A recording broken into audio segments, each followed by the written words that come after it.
मेरे प्यारे विद्यार्थियों, आपके लिए मैं वास्तव में ही ऐसा इम्पोर्टेंट प्रश्न लाया हूँ जो आपकी पेपर की खोपड़ी में छेद करेंगे। वास्तव में ये प्रश्न इतने इम्पोर्टेंट है कि आपकी परीक्षा में इनसे संबंधित प्रश्न ज़रूर मिलेंगे आपको।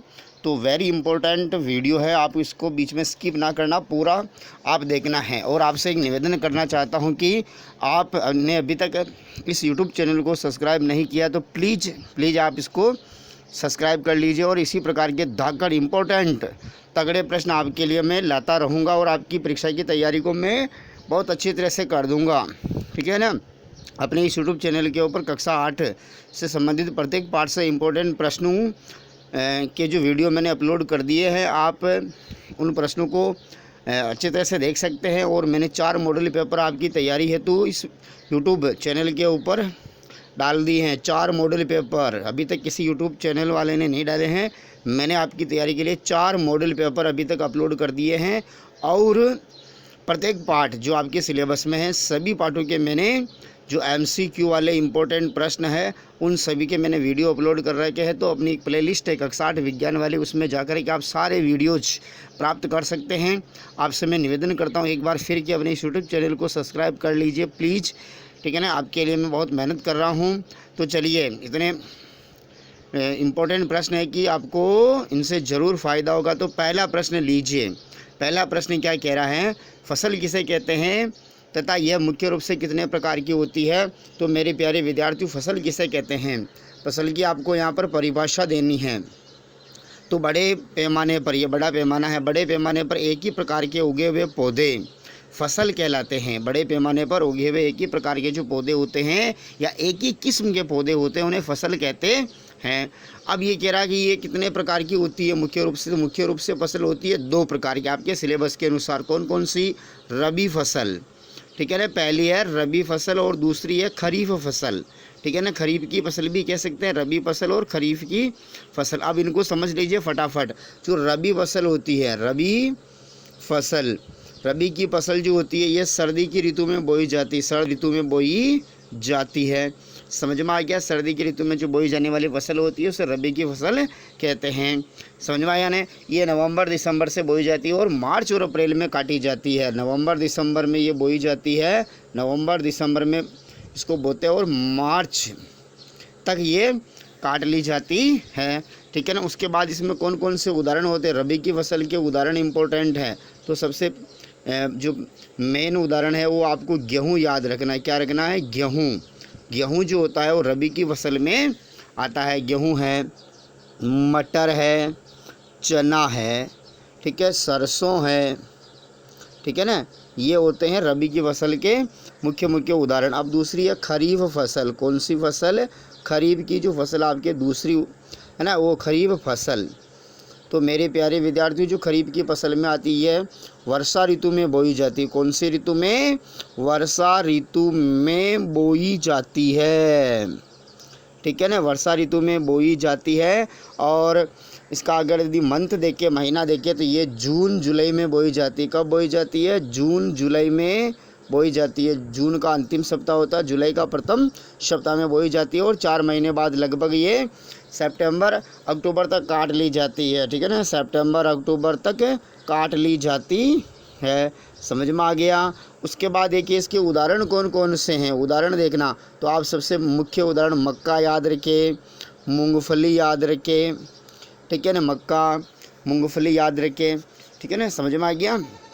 उसके बाद देखिए मेरे प्यारे विद्यार्थियों, अगला जो प्रश्न है, ये पहला प्रश्न कंप्लीट होता है और नेक्स्ट प्रश्न जो है वो भी इम्पोर्टेंट प्रश्न है, वेरी इम्पोर्टेंट प्रश्न है। सिंचाई किसे कहते हैं तथा ये सिंचाई की आधुनिक विधियों का वर्णन कीजिए। तो सबसे पहले हम सिंचाई की जो परिभाषा है, इरिगेशन की परिभाषा, वो देख लेते हैं। तो देखिए, फसल को, ये फसल है, फसल को एक निश्चित समय अंतराल पर फसल को उनकी आवश्यकता के अनुसार पानी देने की जो क्रिया है उसे सिंचाई कहते हैं। ये फसल उगी हुई है, फसल को एक निश्चित समय अंतराल पर फसल की आवश्यकता के अनुसार उसको पानी देने की जो क्रिया है, पानी देने की जो क्रिया है या पानी पिलाने की जो क्रिया है, वो क्या कहलाती है? आपकी सिंचाई कहलाती है। उसके बाद देखिए सिंचाई की आधुनिक विधियों का वर्णन कीजिए। सिंचाई की आधुनिक विधियाँ 2 है। कौन कौन सी विधियाँ 2 है? पहली विधि का नाम है छिड़काव तंत्र। कौन सी है? छिड़काव तंत्र, और दूसरी विधि का नाम है ड्रिप तंत्र। ठीक है, छिड़काव तंत्र और ड्रिप तंत्र वेरी इंपॉर्टेंट। ठीक है ना, ये प्रश्न है। तो अब देखिए, सबसे पहला जो छिड़काव तंत्र है इसको हम समझ लेते हैं। छिड़काव तंत्र में क्या होता है? तो छिड़काव तंत्र में क्या होता है, जैसे कि आपका एक खेत है, इसमें ये फसल खड़ी है, तो इसमें क्या करता है, ये पाइप है, पाइप डाल दिया और पाइप के ऊपर हम क्या करते हैं, इस प्रकार से लोहे की लंबी पाइप लगाते हैं और इसके ऊपर नोज़ल लगे हुए होते हैं। और हमारा कुआं है, कुएं से जो मोटर का पानी है इन पाइप के अंदर आ रहा है और पाइप आगे से क्या होता है, बंद होता है। तो पाइप क्या होगा, ऊपर इन जो पानी होगा इन जो पाइप्स में ऊपर चढ़ेगा और यहाँ से नोजल से ही क्या होगा, वर्षा के रूप में इन पूरी फसल के ऊपर क्या करेगा, बौछार करेगा। तो इसे कहते हैं छिड़काव। ठीक है ना, छिड़काव तंत्र हो जाता है। इससे क्या होता है, कम समय में अधिक जो खेत की या फसल की हम क्या कर सकते हैं, सिंचाई कर सकते हैं पानी की कमी वाले क्षेत्रों में ये, और कम समय में इससे क्या होती है, अधिक सिंचाई हो जाती है। इस प्रकार आप चित्र भी बना सकते हैं और वर्णन कर सकते हैं। दूसरी है ड्रिप तंत्र। ड्रिप तंत्र क्या होता है, अत्यंत जैसे आपके पास बागवानी आप कर रहे हैं, जैसे आपने संतरा लगा रखा है, अमरूद लगा रखा है आपने, ठीक है ना, अपने खेत में जैसे कि अमरूद लगा रखा है, आंवला लगा रखा है, ठीक है ना, आंवला लगा रखा है, अमरूद लगा रखा है, संतरा आपने लगा रखा, बागवानी आप कर रहे हैं। तो जो जितने भी जैसे आपकी ये क्यारियाँ बनी हुई हैं, ठीक है ना, यहाँ पर ये जैसे कि आपके संतरे के पादप है, ये किसके पादप है, ये संतरे के पादप है। अब क्या करेंगे, यहाँ पर जैसा आपका कुआं यहाँ पर है, यहाँ से मोटर लगी हुई और उनसे जो ये नलियाँ होती है, नलियों को क्या करेंगे, प्रत्येक पादप जो वाली कतार है इसमें नलियाँ बिछा देंगे और जहाँ पादप वहाँ नली में क्या कर देंगे, छेद कर देंगे। ठीक है ना, ये छेद कर दिया। छेद करने के बाद हम क्या करेंगे, नलियों को आगे से बंद कर दिया, क्लोज है आगे से।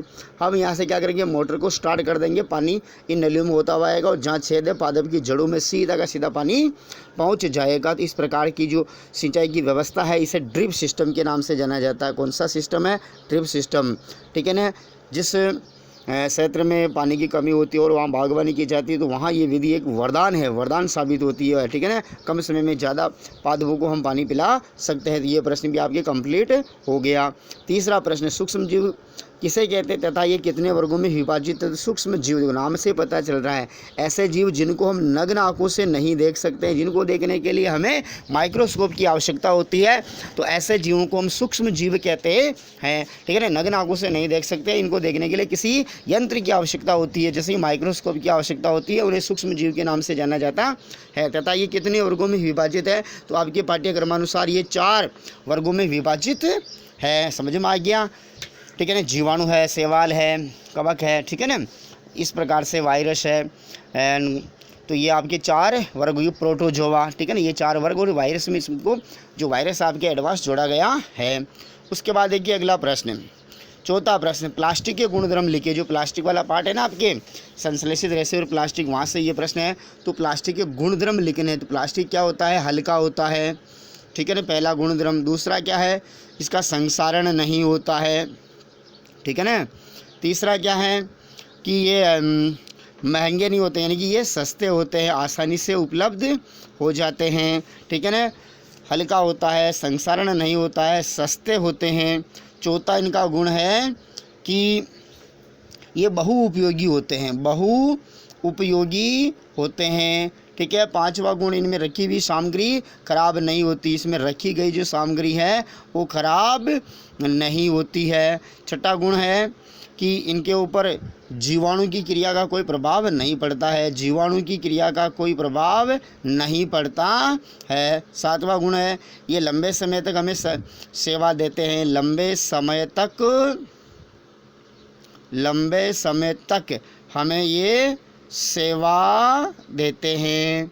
समझ में आ गया? तो ये प्लास्टिक के 6 गुण मैंने आपको बता दिए हैं। उसके बाद 5वां प्रश्न है, उस धातु का नाम बताइए जो विद्युत की सर्वोत्तम चालक है। तो सर्वोत्तम चालक है चांदी। ठीक है ना, चांदी के बाद में आती है कॉपर। ठीक है। यदि आपसे प्रश्न पूछा जाए हमारे घरों की जो सर्विस लाइन है उसमें किस धातु का जो प्रयोग किया जाता है, तो सामान्यतः कॉपर का प्रयोग किया जाता है। चांदी के बाद में सर्वोत्तम चालक धातु जो होती है कॉपर ही होती है। तो 5वां प्रश्न समाप्त। 6वां प्रश्न देखो, एक रासायनिक खरपतवार नाशी का नाम बताइए। तो 2,4-D है। कौन है? 2,4-D रासायनिक खरपतवार नाशी है, जो अपनी फसल में जो उगा हुआ अनावश्यक जो चारा होता है उसको ये मार देती है, नष्ट कर देती है। तो इम्पोर्टेंट प्रश्न है कि नहीं है।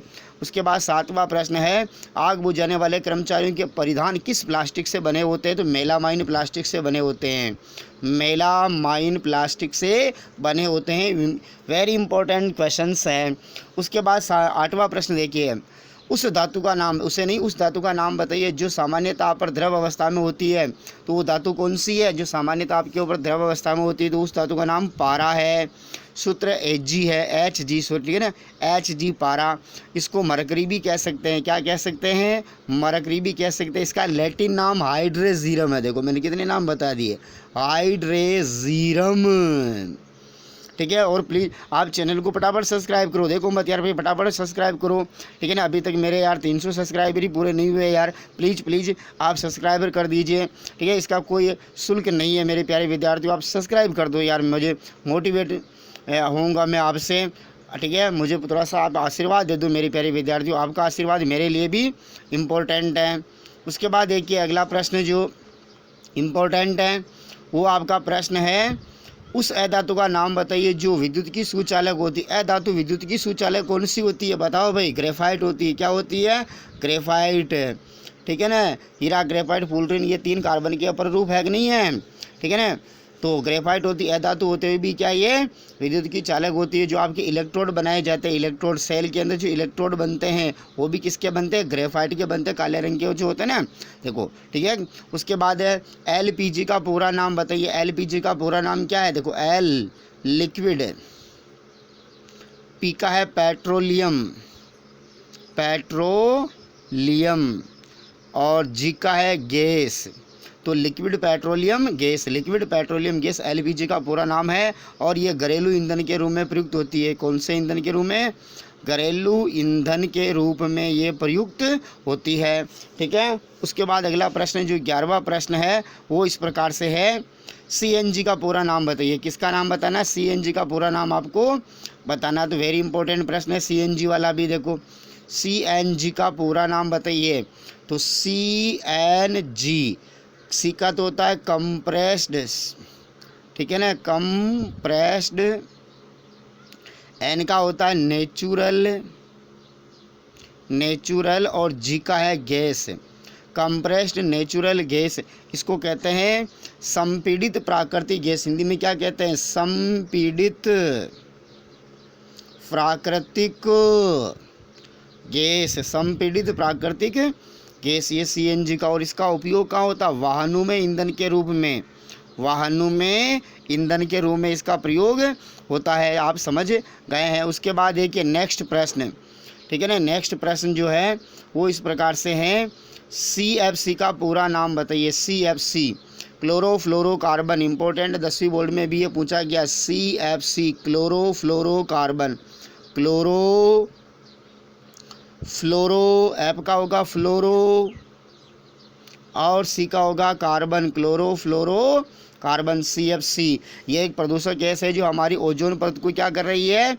नष्ट कर रही है। किसको नष्ट करती है? ओजोन परत जो है उसको नष्ट करती है, ओजोन परत का अवक्षय करती है, ठीक है। जिससे सूरज की जो पराबैंगनी विकिरणें हैं वो पृथ्वी तक पहुंच रही है और हमारे यहाँ पर जो कई प्रकार की बीमारियाँ उत्पन्न कर रही है, ठीक है ना। उसके बाद 13वां प्रश्न देखो, कौन सा प्रश्न? 13वां प्रश्न, उस कृत्रिम रेशे का नाम बताइए जो इस्पात से भी मजबूत होता है। देखो वेरी इंपॉर्टेंट, इस्पात से भी मजबूत होता है। तो नाइलोन का रेशा।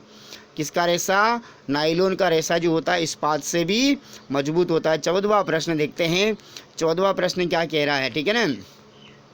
देखिए 14वां प्रश्न क्या है, रेड डेटा पुस्तक किसे कहते हैं तथा यह क्यों बनाई जाती है? रेड डेटा पुस्तक किसे कहते हैं? रेड डेटा पुस्तक RDB, तो वह पुस्तक जिसके अंदर संकटापन स्पीसीज का, कौन से स्पीसीज का? संकटापन स्पीसीज का जो रिकॉर्ड रखा जाता है उसे रेड डेटा पुस्तक कहते हैं। ये क्यों बनाई जाती है? तो संकटापन जंतु के रिकॉर्ड को, ठीक है, या संकटापन्न जंतु की जानकारी को संजोने के लिए ये पुस्तक बनाई जाती है। उसके बाद देखिए 15वां प्रश्न, हमारे सौरमंडल में कितने ग्रह हैं? तो इम्पोर्टेंट 8 ग्रह। कौन कौन से ग्रह, उनके नाम भी याद कर लेना, बुध शुक्र पृथ्वी मंगल बृहस्पति शनि, ठीक है ना, अरुण वरुण, ठीक है ना, ये 8 ग्रह है, फटाफट इनके आप नाम याद कर लो।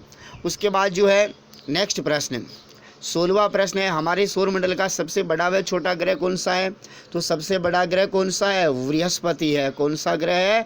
बृहस्पति। और सबसे छोटा ग्रह कौन सा है? बुध है। तो बृहस्पति बड़ा, बुध छोटा, देखो नाम में बृहस्पति नाम बड़ा आ रहा है, बुध छोटा आ रहा है, ठीक है ना। उसके बाद है श्रव्य ध्वनि की प्रास कितनी होती है? 20 हर्ट्ज से लेकर 20,000, ठीक है ना, हर्ट्ज तक होती है, 20 के हर्ट्ज होती है। समझ में आ गया ना, 20 हर्ट्ज से लगा करके 20,000 हर्ट्ज तक की जो प्रास होती है वो श्रव्य ध्वनि होती है। तो 17वां प्रश्न ये इम्पोर्टेंट हो गया। 18वां प्रश्न देखिए, 18वां प्रश्न क्या कह रहा है? आवृत्ति का मात्रक क्या होता है? तो आवृत्ति का मात्रक क्या होता है? हर्ट्ज होता है। क्या होता है? अभी मैंने आपको बताया, HZ से जिसको लिखते हैं, ये आवृत्ति का SI मात्रक होता है। कौन सा मात्रक होता है? SI मात्रक, हर्ट्ज होता है, इसको HZ से लिखते हैं। इंपॉर्टेंट प्रश्न। उसके बाद देखिए मेरे प्यारे विद्यार्थियों 19वां प्रश्न क्या कह रहा है, ठीक है ना, 18 के बाद में ये 19वां प्रश्न है, विद्युत लेपन किसे कहते हैं? विद्युत लेपन किसे कहते हैं? तो देखिए किसी धातु के ऊपर, ये जैसे कोई धातु है, किसी, जैसे कि ये लोहा है, किसी धातु के ऊपर वांछित धातु की, हमारी मनपसंद की जो जैसे धातु यहाँ पर है आपके, कोई दूसरी धातु, माना कि यहाँ पर मैं चांदी ले रहा हूँ, किसी धातु के ऊपर अन्य वांछित धातु की परत जो चढ़ाने की क्रिया है, इसके ऊपर क्या चढ़ाने की? लेपना, यानी परत चढ़ाने की जो क्रिया है वो विद्युत लेपन कहलाती है। तो इसकी परिभाषा देखो अब बनेगी, विद्युत धारा के द्वारा, किसके द्वारा? विद्युत धारा के द्वारा किसी धातु के ऊपर अन्य वांछित धातु की परत चढ़ाने की क्रिया को विद्युत लेपन कहते हैं। तो ये आपके इतने इम्पोर्टेंट प्रश्न है कि मेरे को विश्वास है इनसे संबंधित प्रश्न आपको अवश्य पेपर में मिलेंगे। और इसी प्रकार का जो आप अन्य वीडियो देखना चाहते हैं तो इस वीडियो के ऊपर आप प्यार दीजिए, लाइक कीजिए, कमेंट कीजिए और चैनल को सब्सक्राइब कीजिए। वीडियो को राजस्थान में पूरे में फैला दीजिए ताकि मुझे मोटिवेट हो मैं आपसे और आपके लिए अच्छे अच्छे वीडियो लाता रहूँगा। जय हिंद, जय भारत। आपका दिन मंगलमय हो, बेस्ट ऑफ लक, आपकी परीक्षा बहुत अच्छी हो, आपको A+ ग्रेड मिले, ठीक है ना, ऐसा मेरा आशीर्वाद आप सबके लिए। जय हिंद।